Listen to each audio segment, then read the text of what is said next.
చేశాం. చేనేత తెలంగాణ రాష్ట్రం చేనేత కార్మికులకి పుట్టినిల్లు. తెలంగాణకు గర్వకారణంగా ఉన్న చేనేత పరిశ్రమను ప్రోత్సహించడం అంటే తల్లి తెలంగాణ ముద్దు బిడ్డల్ని గౌరవించుకోవటమే. తెలంగాణలోని వివిధ ప్రాంతాల్లో వివిధ రకాల చేనేత కార్మికులు ఉన్నారు. మన చేనేత అన్నలు చేసే ప్రతి పని ప్రత్యేకమే, ప్రతి వస్త్రం అద్భుతమే. రాష్ట్ర ప్రభుత్వం తరపున చేనేత కార్మికులకు సంబంధించి అత్యంత కీలకమైన నిర్ణయాన్ని తీసుకున్నాం. ప్రస్తుతం రాష్ట్ర ప్రభుత్వానికి అవసరమైన వస్త్రాలను స్కూలు విద్యార్థులకు అందించే స్కూలు యూనిఫామ్లను ఒకే చోటు నుంచి కొనుగోలు చేస్తున్నది. ఈ పద్ధతిని సమూలంగా మార్చి రాష్ట్ర వ్యాప్తంగా ఉన్న చేనేత కార్మికుల నుంచి కొనుగోలు చేయాలని అనుకుంటున్నాం. ఇందుకు సంబంధించిన నియమ నిబంధనలు రూపొందించేందుకు చేనేత కార్మికులు లాభం పొందే విధంగా ఉండేందుకు తగిన సూచనలు సలహాలు తీసుకోవటానికి త్వరలో ఒక ప్రత్యేక సమావేశాన్ని ఏర్పాటు చేయబోతున్నాం.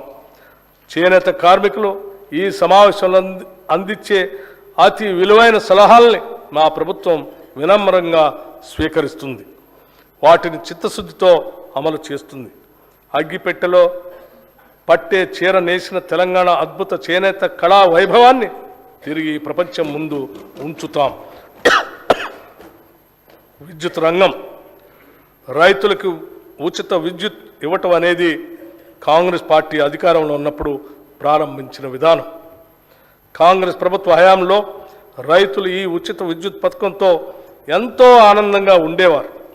తెలంగాణ రాష్ట్రంలో అప్పటి వరకు కొనసాగిన రైతు ఆత్మహత్యలు ఆగిపోవటానికి ఆనాటి కాంగ్రెస్ ప్రభుత్వం విద్యుత్ విషయంలో అనుసరించిన వ్యూహాత్మక విధానాలే అనే విషయం మేము ఈ సందర్భంగా గుర్తు చేస్తున్నాం.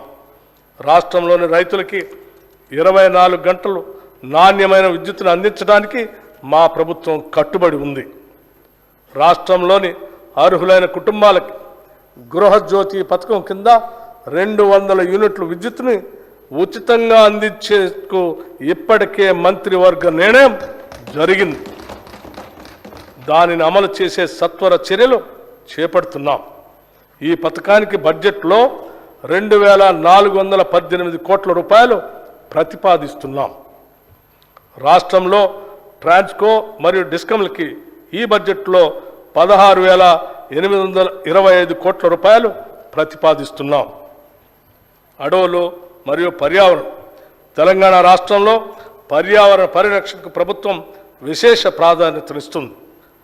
సింగిల్ యూజ్ ప్లాస్టిక్ వాడకాన్ని పూర్తిగా నియంత్రించడానికి ప్రజల సహకారంతో అమలు చేసేందుకు రాష్ట్ర ప్రభుత్వం కృతనిశ్చయంతో ఉంది.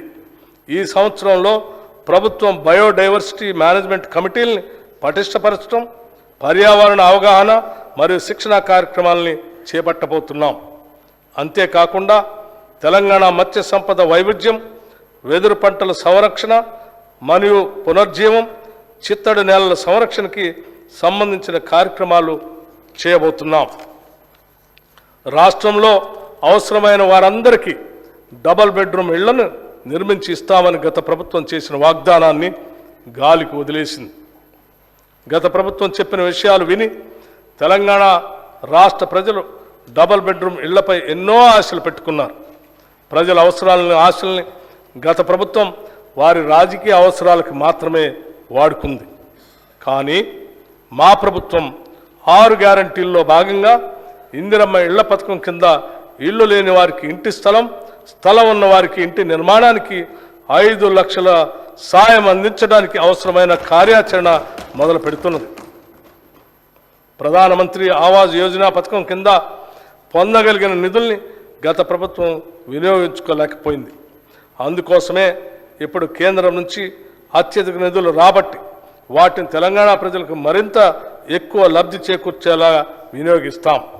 ఈ సంవత్సరం ఇందిరమ్మ ఇళ్ల పథకం కింద ప్రతి నియోజకవర్గానికి 3,500 ఇళ్ల చొప్పున మంజూరు చేస్తామని తెలియజేయడానికి సంతోషిస్తున్నాం. ఈ పథకానికి బడ్జెట్లో 7,740 కోట్ల రూపాయలు ప్రతిపాదిస్తున్నాం. రహదారులే